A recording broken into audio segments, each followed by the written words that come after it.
Macalossi. Muito bem. Nós vamos conversar agora com o economista Gustavo Inácio de Moraes, que está aqui conosco, professor da Pontifícia Universidade Católica.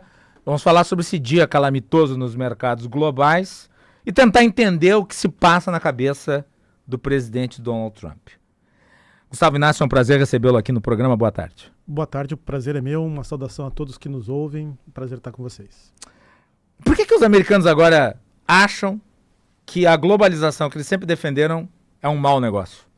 Na verdade, Macalossi, nós temos aqui uma situação, quem sabe, de uma tentativa de reequilíbrio. Como você comentava, né, diagnóstica um déficit comercial crescente não apenas nos últimos anos, mas nas últimas décadas.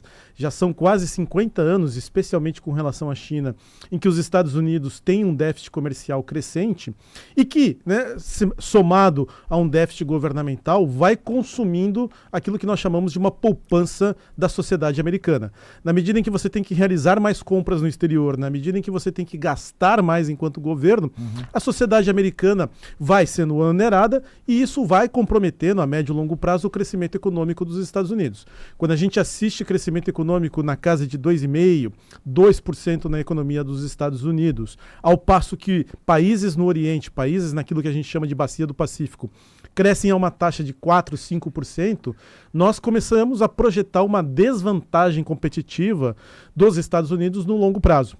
Então, a situação de tarifas, ela pode ser explicada à luz, né, de vamos colocar uma correção geral dos rumos da economia americana. Especialmente, Macalossi, se a gente abordar as tarifas que são impostas à China. Eu concordo com o teu argumento aqui expresso de que tarifas empobrecem uma sociedade. O fechamento de uma economia empobrece uma sociedade.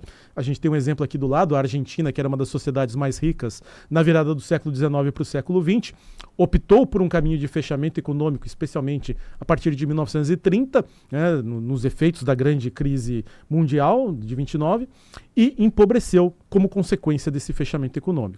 Eu quero crer que os assessores do presidente Donald Trump conhecem esse efeito. Eles sabem que impor tarifas, eles sabem que fechar a economia, prejudicar o consumidor, né, acarreta pobreza no longo prazo. Entretanto, a imposição de tarifas é necessária para que se faça uma renegociação de todos os termos de comércio exterior que os Estados Unidos possuem com outros países. Eu acho que é muito interessante, né, observarmos que o presidente Trump agora vem sendo criticado por a ideia de guerra tarifária, guerra comercial, só que por 40 anos, desde 1985, a China e outros países, mas notadamente a China, praticam uma espécie de guerra cambial contra os Estados Unidos. Produtos chineses são vendidos quase que pela metade do preço apenas pela manipulação cambial chinesa. O yuan, que hoje, né, nesse momento aqui, é cotado a 7,35, né, ele deveria ser cotado a pelo menos 3,5 yuans por dólar. Ele deveria ser muito mais valorizado. E isso, claro, né, faz parte de uma estratégia do governo chinês desde 1985, teve diferentes fases, diferentes intensidades desde então, mas, né, uma estratégia de inundar o mundo ocidental com produtos chineses numa competição que é desleal, é via câmbio. Da parte da China, já se conhecia essa deslealdade. Aliás, um dos erros da política externa do Brasil foi reconhecer a China como economia de mercado, ainda do governo Lula, né, a última gestão antes dessa. Mas a mim assombra muito que a perspectiva norte-americana em termos de política comercial tenha mudado de um liberalismo globalizante e a proposição de menos barreiras para o seu exato inverso. E eu fiquei simplesmente aterrorizado ao ouvir teses subginasianas de escolas econômicas mais do que desmoralizadas no centro de controle da maior economia global. Os Estados Unidos não têm a história da China. Os Estados Unidos têm a história de um conjunto de liberdades, dentre elas a liberdade econômica, que me parecem estão sendo remoldadas. Mas observe, né, Macalossi, eu acho que é importante que a imposição de tarifas fez com que mais de 50 países já procurassem os Estados Unidos, né, inclusive a União Europeia, procurassem os Estados Unidos para repensar as tarifas. Mas Então, veja, por exemplo, o Peter Navarro. Funciona como instrumento de coerção, né, ou pelo menos de fazer com que esses países sentem numa mesa de negociação e possam redebater os termos com os quais eles fazem trocas com os Estados Unidos. Mas vamos lá. Por exemplo, o Brasil tem déficit comercial com os Estados Unidos. Tomou uma taxação adicional de 10%. E o governo brasileiro vai ter que sentar, vai ter que dialogar, ao invés de fazer, né, uma retaliação. Porque o que o governo americano deseja não é a imposição de tarifas para o médio e longo prazo. O que o governo americano sinaliza com as tarifas é que mudou a política e nós precisamos rediscutir a forma como a gente tem um livre comércio. O livre comércio estava muito vantajoso, especialmente para os países da Ásia, na forma como está ocorrendo. O Japão, que produz produtos maravilhosos, um povo engenhoso, assim como o povo chinês, ele tem vantagem competitiva através de uma moeda artificialmente controlada. O Japão.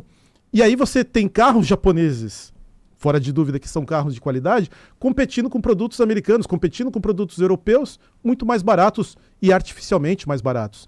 Então, o que se quer aqui é uma correção de rumos da globalização. Quando o Brasil recebe uma taxa de 10%, ele não vai ficar com essa taxa de 10% pela próxima década. Na medida em que o governo brasileiro se mostre disposto a sentar e conversar com o governo americano, nós teremos uma reversão dessa taxação. E esta é a forma pela qual se dá a globalização. Eu ouvi o Peter Navarro, que é uma autoridade importante do governo americano, aliás, é a maior autoridade do governo americano para essa questão, respondendo ao anúncio do Vietnã, Sim. de que pretende sentar para zerar, inclusive, né, a taxação de produtos americanos. Ele diz isso não basta. Na verdade, basta. Aí me parece... Não, mas foi declaração do Peter Navarro. Mas aí me parece que é muito além do razoável. Eu não vou entrar nos meandros de como se dá a negociação, do estilo Trump de negociar, da equipe Trump de negociar. Mas, por exemplo, o Vietnã, que você cita como exemplo, ele é, né, um dos países que abriga, por exemplo, as fábricas da Apple. Né? Você não vai imaginar que o governo americano vai fechar, né, a exportação de produtos Apple para o próprio mercado americano, né, por causa de taxação.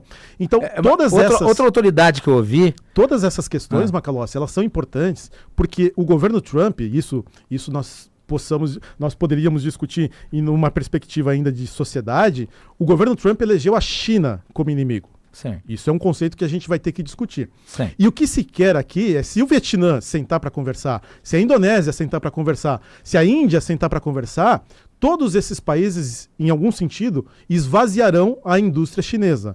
Uhum. Não será rentável manter uma indústria na China, principalmente exportando para os Estados Unidos, com uma tarifação extra. Eles vão se deslocar a partir da China. Eu ouvi o Howard Lutnick, que é o secretário de Comércio Exterior dos Estados Unidos. Ele estava na entrevista. Eu fiquei assombrado com o que ele disse. Ele disse, não, porque agora todas as empresas vão voltar para os Estados Unidos. Isso é o nosso propósito. Todas as empresas vão voltar para os Estados Unidos e daí os americanos vão consertar máquinas, vão consertar robôs.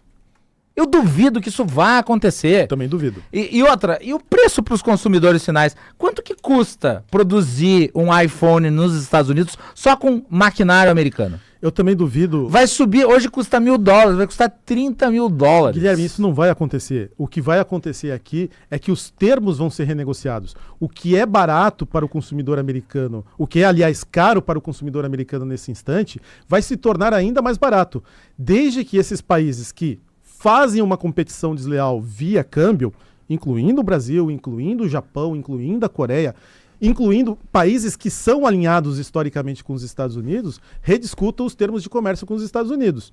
Eu não posso admitir que um Japão tenha um iene 50% desvalorizado em relação ao que seria uma cotação justa de câmbio, né, vendendo produtos dentro dos Estados Unidos. O que se quer, isso está consumindo a poupança americana. No médio e longo prazo... mesmo que o Madagascar foi um dos países mais taxados? No médio e longo prazo... que Madagascar explora os pobrezinhos norte-americanos? Não explora, mas você vai rediscutir em todos os cantos do mundo a forma como se dá a globalização. Eu não posso admitir que produtos...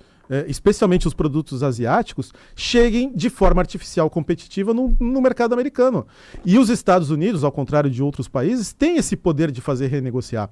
A União Europeia está sentando com os Estados Unidos para renegociar, já se mostrou disposta a renegociar. Então, eu não diria que é um fechamento da globalização. um recuo da globalização. Esse recuo da globalização ocorre de forma esse transitória, é o no mercado? de forma a forçar o cara a sentar na mesa e conversar contigo, do que propriamente de uma estratégia de longo prazo do governo americano. Ora, eu não vou ser crível. Sinceramente, eu não vejo xadrez. Eu não vejo xadrez. Eu não vou ser crível na política econômica. Eu não vou ser crível se eu não fizer efetivamente as mudanças. Prova disso, Guilherme, é a atitude que o governo americano teve com o Canadá e com o México. O Canadá e o México foram os 2 primeiros países a sofrerem as sanções tarifárias dos Estados Unidos. No dia seguinte, estavam na Casa Branca, seus líderes, mesmo não alinhados ideologicamente com o Donald Trump, estavam na Casa Branca, e a Casa Branca recuou. Os dirigentes de México e os dirigentes de Canadá prometeram compensações aos Estados Unidos e a Casa Branca recuou, não aplicou a tarifa que era prevista para ambos os países. Isso mostra a disposição que os Estados Unidos querem, na verdade, rediscutir a globalização, não exterminar a globalização.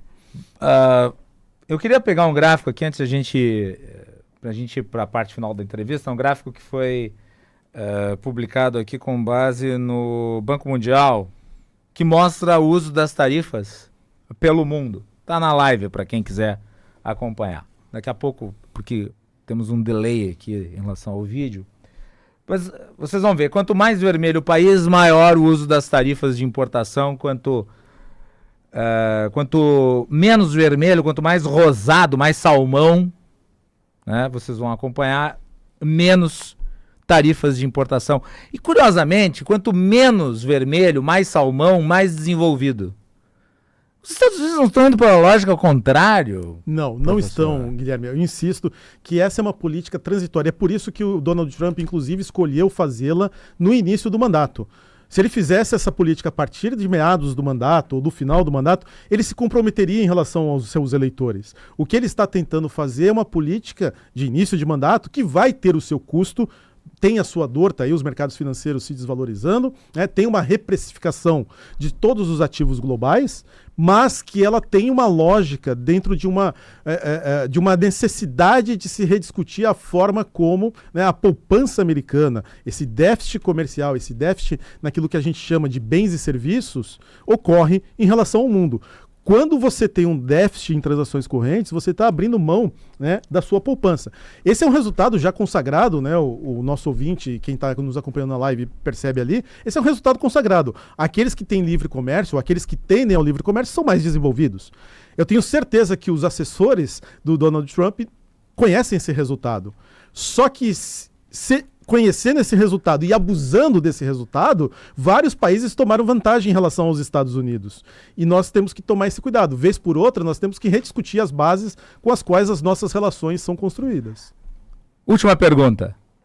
A política tarifária foi usada em vários momentos da história americana. O senhor é economista, entende melhor do que eu o assunto. 1930, notadamente. Nós tivemos aí políticas que foram usadas como instrumento para sair de crises que aprofundaram crises. Né? Tem lá o William McKinley, final do século XIX, taxou em quase 50%. O efeito foi devastador na economia americana. Até o Thomas Sowell estava comentando esses dias sobre as tarifas do Trump. Ele se remete ao Hoover, na época da depressão. O que fez com que se acentuasse a depressão. Aliás, o Murray Rothbard tem estudos sobre isso. Por que agora vai dar certo? E qual é a diferença desta tarifação generalizada das anteriores? Essa tarifação ela está prevista para acontecer no curto prazo. Acontece que se o governo Trump disser isso publicamente, ele vai estar se enfraquecendo nas negociações que ele vai fazer com os outros países. Né? O Vietnã já pediu para sentar, como você citou aí, né, e renegociar as tarifas. A União Europeia já pediu para sentar e renegociar essas tarifas. Mais de 60 países já têm agendas com a Casa Branca no sentido de renegociar, né, todas as tarifas, inclusive zerando, como foi expresso no caso do Vietnã e da União Europeia. Então, dentro do ponto de vista pragmático, Guilherme, né, do ponto de vista teórico e o ponto de vista pragmático, a gente tem uma grande diferença. Né? Até agora, o ponto de vista teórico prevaleceu. E todos os países abusaram nessa relação com os Estados Unidos. Desta vez vai funcionar, quero crer, porque se tem uma perspectiva de curto prazo. Olha, a gente vai adotar tarifas, a gente vai fazer com que os nossos parceiros comerciais sentem e conversem, rediscutam as bases de comércio conosco, e daqui a pouco ali na frente a gente vai ter que abrir mão dessas tarifas, porque a nossa regra é ter livre comércio, é o que enriquece as sociedades, é ter livre comércio. Porém, isso não pode ser feito, né, a partir do momento que eu rediscuto, né, eu assumo isto como valor. Se todos souberem que eu vou agir assim, todos, vamos dizer, aproveitam-se da situação, né, para ganhar vantagem em cima da minha economia. E tem um caso, né, Guilherme, você cita aí os casos históricos, que mostra bem, vamos colocar assim, a distância entre o teórico e o pragmático. Né? Adam Smith, no século XVIII, criticava os acordos comerciais que a Inglaterra tinha feito com Portugal. Né? A Inglaterra dava privilégios para os vinhos portugueses, Portugal dava privilégio aos têxteis ingleses, isso tudo contra o consumidor. E veja, ao final, né, um acordo criticado por Adam Smith, um acordo que ao final acabou por enriquecer, por gerar poupança dentro da Inglaterra. Então, existe uma diferença entre pragmatismo e aquilo que os teóricos colocam como ideal. O ideal, temporariamente, ele pode ser abandonado em prol de uma estrutura de longo prazo, uma sustentabilidade de longo prazo. Tudo bem. Eu ainda acho que o Donald Trump tem que fazer um esforço e ler o Frederico Bastiat lá, o que se vê e o que não se vê, lá de 1850. Ele pode, é uma leitura muito boa, ele é recomendado a ele, mas assim, Guilherme, você tem uma realpolitik que precisa ser reconhecida dentro do mundo. Gustavo Inácio Moraes, obrigado por ter atendido o convite. Sei que hoje o dia está corrido, segunda-feira, né? Mas um assunto importante desses tem que ter análise aqui no Bandeirantes. Acontece. Um prazer estar com vocês. Muito bem, vamos com a